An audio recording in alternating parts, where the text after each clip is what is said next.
Hindenburg की नई report सामने आने के बाद देश में एक बार फिर सियासत गर्मा गई है और सारा विपक्ष केंद्र की मोदी सरकार को घेरने के लिए लामबंद हो गया है। चलिए आज जानते हैं हिडनबर्ग द्वारा जारी उस रिपोर्ट के बारे में जिसमें सेबी की प्रमुख माधवी बुच और अदानी समूह के बीच सांठगांठ के आरोप लगे हैं और क्यों विपक्ष इस तथाकथित घोटाले के लिए केंद्र सरकार पर हमलावर है। नमस्कार, मैं हूं संजीव बराल और आप देख रहे हैं न्यूज टुडे राष्ट्रीय। अमेरिकी शॉर्ट सेलर हिडनबर्ग रिसर्च की ताजा रिपोर्ट में चौंकाने वाले दावे किए गए हैं। रिपोर्ट में Indian stock market regulator SEBI की प्रमुख और उनके पति पर गंभीर आरोप लगाए गए हैं। ताजा रिपोर्ट सामने आने के बाद सेबी की प्रमुख माधवी बुच और उनके पति धवल बुच के नाम तथाकथित अडानी घोटाले से जुड़ रहे हैं। शनिवार देर रात आई रिपोर्ट में आरोप लगाया गया है कि कथित अडानी धन हेराफेरी घोटाले में इस्तेमाल किए गए अस्पष्ट ऑफशोर फंड में बुच दंपति की हिस्सेदारी थी। हिडनबर्ग की ताजा रिपोर्ट में यह भी दावा किया गया है कि सेबी की चेयरपर्सन माधवी पुरी बुच और उनके पति धवल बुच की मॉरिशस की offshore company global dynamic opportunity fund में हिस्सेदारी है। हिडनबर्ग की रिपोर्ट के मुताबिक इसी कंपनी में गौतम अडानी के भाई विनोद अडानी ने अरबों डॉलर का निवेश किया है। आरोप है कि इस पैसे का इस्तेमाल ही शेयरों के दामों में तेजी लाने के लिए किया गया। हिडनबर्ग रिसर्च का आरोप है कि अडानी मामले की जांच का जिम्मा सेबी की चेयरपर्सन माधवी पुरी बुच पर था, जबकि उन्हीं की कंपनी में विनोद अडानी ने भारी भरकम निवेश किया था। हिडनबर्ग की ताजा रिपोर्ट के सामने आने के बाद विपक्षी राजनीतिक दल केंद्र की मोदी सरकार पर हमलावर है और केंद्र सरकार को घेरने में लगे हैं। कांग्रेस और तृणमूल कांग्रेस ने भी सेबी प्रमुख माधवी पुरी बुच और केंद्र सरकार पर जमकर निशाने साधे। वहीं आम आदमी पार्टी के राज्यसभा सांसद संजय सिंह ने कहा कि हिडनबर्ग की पिछली रिपोर्ट में बताया गया था कि गौतम अडानी ने मनी लॉन्ड्रिंग करके हजारों करोड़ रुपए मॉरिशस में फर्जी कंपनियां बनाकर लगाए। इन्हीं फर्जी कंपनियों के जरिए अडानी कंपनी का शेयर बढ़ाया गया। संजय सिंह ने कहा कि जब इसकी पोल खुली तो देश में करोड़ों आम आदमी का 8,50,000 करोड़ रुपया डूब गया। ये पैसा अडानी का नहीं बल्कि देश के आम लोगों का था। संजय सिंह ने केंद्र सरकार पर भी आरोप लगाते हुए कहा कि जब मैंने सदन में इसके खिलाफ आवाज उठाई और घोटाले का खुलासा किया तो मोदी सरकार ने इसकी जांच की जगह मुझे ही जेल में भेज दिया। आप सांसद ने कहा कि हिडनबर्ग की नई रिपोर्ट में अडानी और सेबी के सांठगांठ की पोल खुल गई है और हिडनबर्ग की नई रिपोर्ट में खुलासा हुआ है कि सेबी की प्रमुख माधवी बुच और उनके पति धवल बुच ने $10 मिलियन अडानी की उन्हीं कंपनियों में लगाए हैं जिसकी सेबी ने जांच करनी थी। और तब मेरी एक नहीं सुनी गई, बल्कि उल्टा मोदी जी ने उठा के हमको जेल में भेज दिया।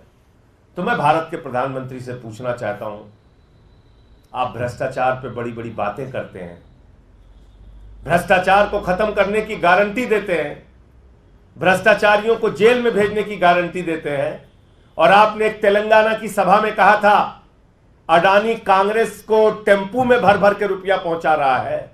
आप देश के प्रधानमंत्री होकर इतना बड़ा आरोप लगाते हैं और जैसे ही आपकी शपथ ग्रहण समारोह होती है, भारत के सेना के सर्वोच्च पद पे बैठे हुए लोग पीछे बैठते हैं, अडानी आगे बैठता है।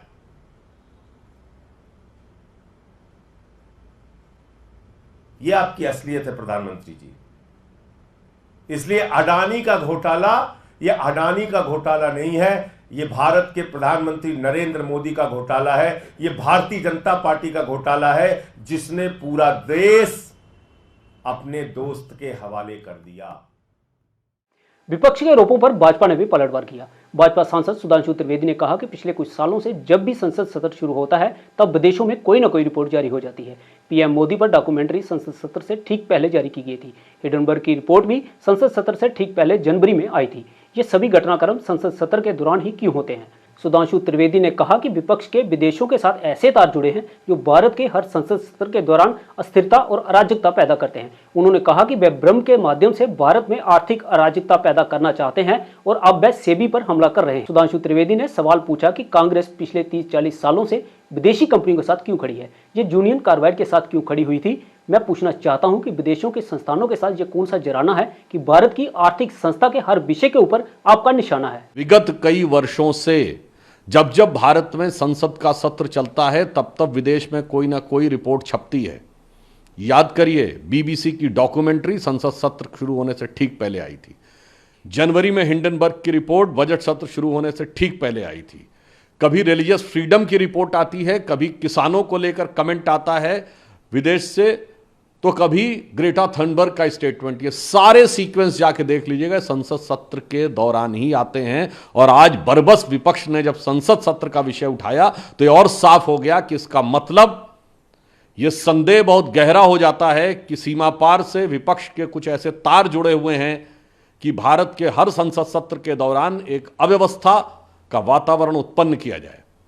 और यह बात हम गंभीरता से कह रहे हैं कि विपक्षी दल भारत में अस्थिरता और अराजकता उत्पन्न करना चाहते हैं। हिडनबर्ग रिसर्च ने अपनी हालिया रिपोर्ट में जिन पर ये आरोप लगाए हैं, यानी अडानी समूह और सेबी प्रमुख माधवी बुच और उनके पति धवल बुच ने हिडनबर्ग रिसर्च के आरोपों को खारिज करते हुए इन आरोपों को बेबुनियाद बताया है।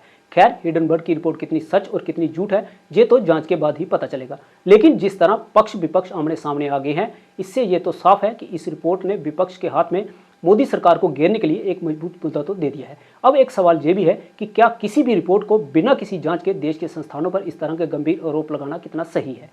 आपका इस पर क्या कहना है, कमेंट बॉक्स में हमें जरूर बताएं। और अगर आप इस रिपोर्ट को फेसबुक पर देख रहे हैं तो हमारे पेज को फॉलो करें, और अगर यूट्यूब पर देख रहे हैं तो कृपया हमारे चैनल को सब्सक्राइब जरूर करें, ताकि हमारी हर वीडियो सबसे पहले आप तक पहुंचाई जा सके। इस वीडियो को लाइक और शेयर करना भी ना भूलें। इसी के साथ हमें दीजिए अनुमति और आप बने रहिए न्यूज़ टुडे राष्ट्र के साथ। धन्यवाद।